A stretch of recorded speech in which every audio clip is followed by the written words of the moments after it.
Hey guys, so welcome back to another recipe video, and today I'm going to be showing you one of my favorite breads.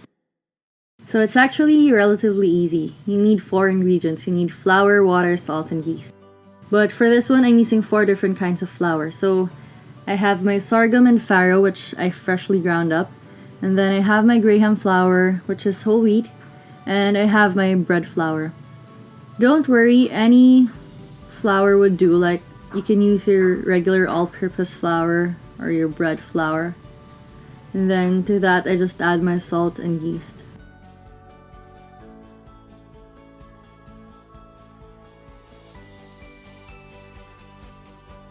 Then I add my lukewarm water. So make sure your water is lukewarm so it's easier for you to activate the yeast and so that you don't cook or kill your yeast.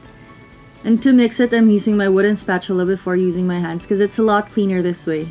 You wouldn't end up with a very wet, sticky hand filled with dough. And now my dough is done. I have to rest it for 1 to 2 hours. I'm sorry.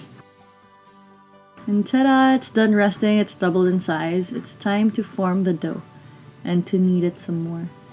So as you can see, I'm using water instead of flour to handle my dough because I want to keep the moisture and the hydration levels of my dough high, so I'm at 70% hydration. And yes, we transfer to the workbench to start the kneading. So the kneading method I'm using here is the slap and fold method. This way I incorporate air and strengthen the gluten structure some more. I prefer to do it this way because I love the workout I'm getting and I can hear my dough speak to me this way. That way I can adjust. But you guys can also use the normal kneading method or simply use your electric mixer with a dough hook. But this is fun. So yeah, we just knead for like 5 to 10 minutes if it's by hand.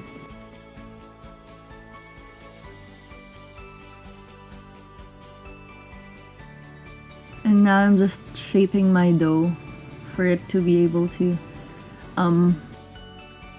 keep and somewhat follow the shape I want it to go to. So I put it in my bread basket and let it rest for another 30 to 45 minutes.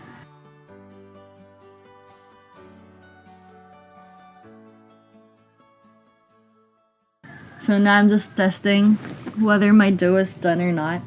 So I'm doing the touch test. And now it's ready. I transferred my dough to my Dutch oven cast iron.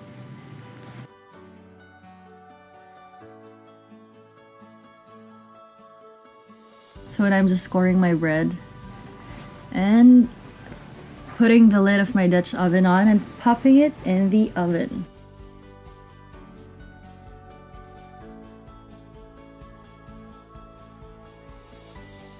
This is actually very heavy, guys. Filming in one hand and carrying the cast iron in the other. It's not easy. So now after 20 minutes of baking, I take off my lid for my Dutch oven and just let it bake for another 30-45 minutes to get that crust that I want. And see, perfectly golden brown. You can go longer if you want a darker crust, but this is perfect for me. It's soft and chewy inside and crunchy on the outside. So yes, ta-da! We have our multi-grain bread. So, editor's note, syempre sa end ng vlog ko na siya ilalagay. I cannot edit, as you can see, and I cannot do a voiceover. It's clearly seen, so I've achieved my cringy voiceover kineme. But yeah, I hope to see you on the next recipe vlog. Hopefully, medyo mas mag-improve ang skills natin dun. Which, we'll see. We'll see. But thanks for watching, guys. Hope to see you on the next one. Bye!